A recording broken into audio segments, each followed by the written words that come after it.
September 19, 1940, Warsaw, Poland. It is a bright autumn morning. A man in a flat cap stands on the corner of Felinskiego Street. He is smoking a cigarette. He watches his German truck screech to a halt. Soldiers jump out. They are SS. They are conducting a Lepanka, a street roundup. They are grabbing men at random, dragging them out of shops, pulling them off bicycles, beating them with rifle butts. Any normal person would run. Any normal person would hide in the cellar.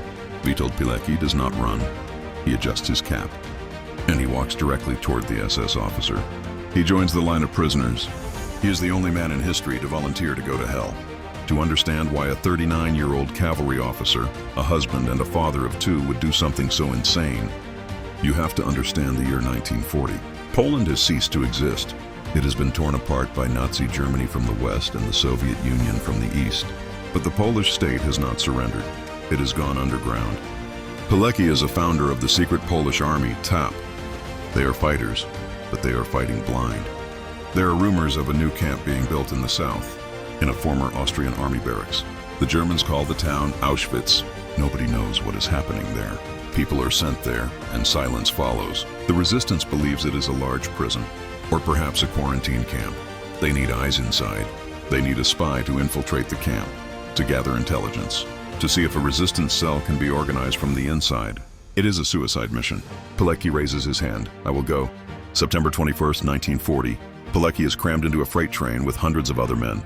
He is traveling under a false identity. Tomasz Serafiński. He thinks he is going to a prison camp. He thinks he will organize a breakout in a few months. He has no idea that he is riding toward the industrialization of death. The arrival. It is a scene designed to break the human spirit instantly. Blinding lights, SS men hitting prisoners with whips, dogs tearing at clothes. Pilecki is dragged onto the platform. He is beaten over the head with a rifle butt. He looks up. Arbeit macht frei. Work sets you free. He realizes very quickly that this is not a prison.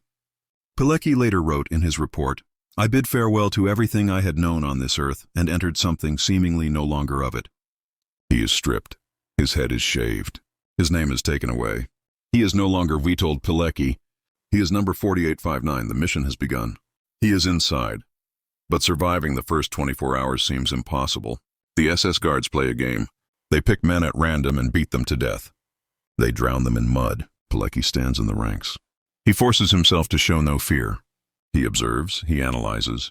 He is a spy in the house of the dead, and he has work to do. Winter 1940. Auschwitz is not yet a factory of mass murder. It is a place of slow exhaustion.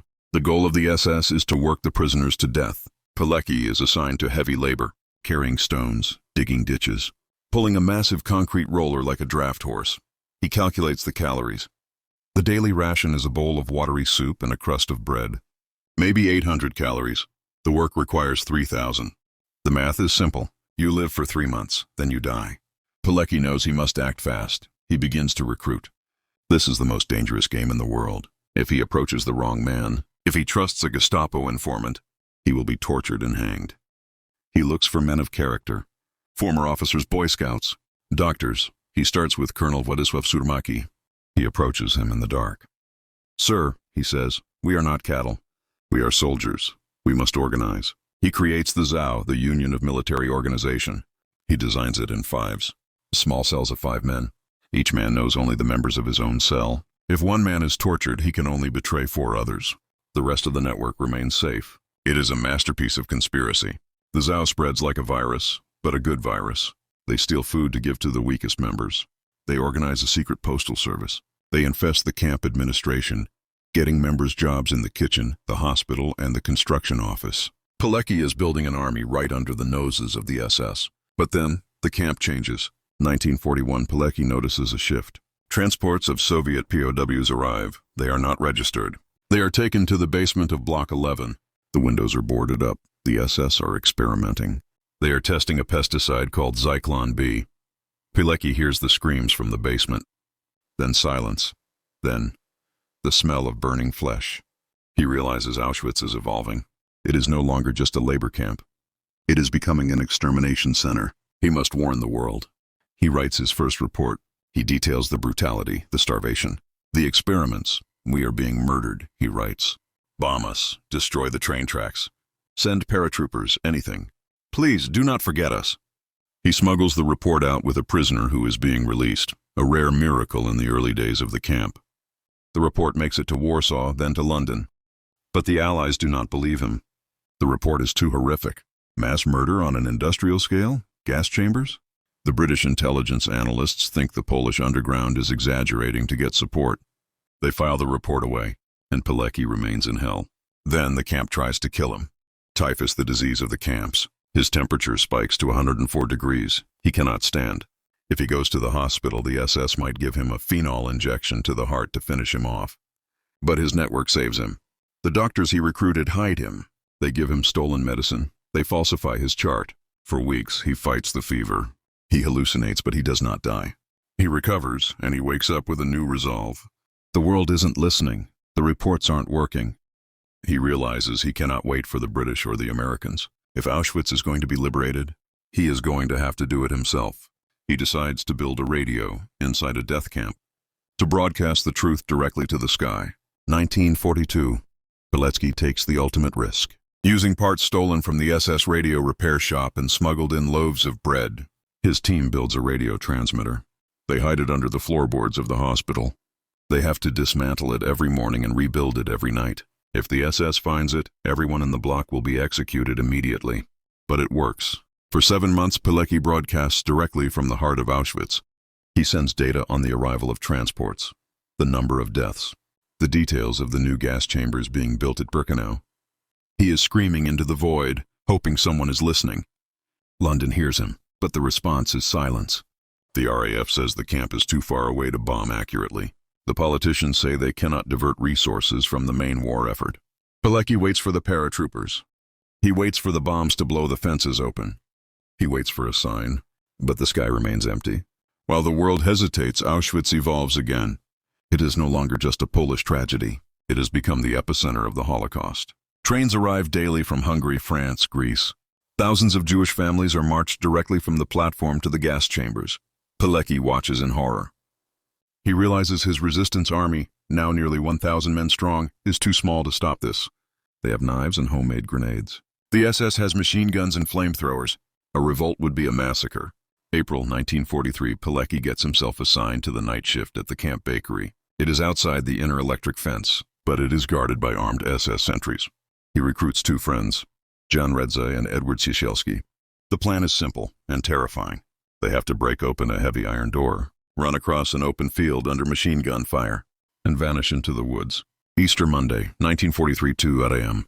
The guards are sleepy. Pilecki gives the signal. The bolt snaps. The door swings open. The fresh air hits their faces. Then, a guard shouts. They run. Bullets tear up the mud around their feet. They scramble up the riverbank. They dive into the Vistula River. They are free. But Pilecki does not stop running. He travels by night. He is shot by a German patrol and takes a bullet through the shoulder. He keeps moving. He walks for miles until he reaches Warsaw. He meets the commanders. He slams his fist on the table. "You must attack," he says. "You must liberate them. I have men inside ready to fight." The commander looks down. "We can't, Witold. We don't have the strength. It would be suicide." It was all for nothing. The mission failed. The world is not coming to save Auschwitz. Pilecki is crushed, but he is a soldier. And the war is not over. The Warsaw Uprising is coming. August 1st, 1944, the Warsaw Uprising. Pilecki has not rested. Despite the bullet wound in his shoulder, despite the exhaustion of 3 years in Auschwitz, when the Polish Home Army rises up to liberate their capital from the Nazis, Pilecki is there. He hides his rank. He fights as a common soldier. For 63 days, he holds a barricade in the city center. He fights the Crowbury II Battalion. They call him Captain Roman. His bravery becomes legendary, again. He destroys tanks, he saves civilians. But the uprising fails. The Soviets wait on the other side of the river. They watch Warsaw burn. Stalin wants the Polish patriots dead so he can take over. Pilecki is captured by the Germans again. He spends the rest of the war in a POW camp in Murnau. He survives, again. May 1945, liberation. The Nazis are defeated. Pilecki is free. He joins the Polish II Corps in Italy. He is safe. He is a hero. He could stay in the West. He could write his memoirs. He could live in peace. But Poland is not free. The Nazis are gone, but the Soviets have moved in. The Iron Curtain is descending. General Anders, the Polish commander, asks for a volunteer. Someone to go back into Soviet-occupied Poland, to spy on the communists, to report on the arrests, the tortures, the fake elections. Guess who raises his hand? No, General, I must go back. October 1945, the volunteer goes home. He infiltrates Warsaw again, but this time the enemy speaks Russian. He rebuilds his intelligence network. He documents how the Soviet NKVD is kidnapping former resistance fighters and shipping them to Siberia. He sends reports to the West. Poland is being murdered, he writes, again. But the communist secret police, the UB, are efficient. They track him down, May 8, 1947. Pilecki is arrested. He is taken to the Mokotów prison. What follows is barbarism. The Nazis tried to break his body. The communists tried to break his soul. They tear off his fingernails. They break his nose. They break his ribs. During a brief visit with his wife, he whispers to her, Auschwitz was just playing games compared to this. Auschwitz was a game. Think about that. A man who survived the gas chambers says the communist torture is worse. Nice trial. It is a farce. They accuse the greatest hero of the resistance of being a Nazi collaborator, a spy for imperialism, a traitor to Poland. Pilecki does not defend himself. He knows the verdict is already written. I have tried to live my life, he says, so that in the hour of my death I would rather feel joy than fear. May 25, 1948, 8:15 p.m. Pilecki is led to the basement of Mokotów prison, the same basement where hundreds of Polish patriots were murdered. Witold Pilecki is executed with a shot to the back of the head. His body is dumped in an unmarked mass grave. To this day, his remains have never been found. The communists didn't just want to kill him.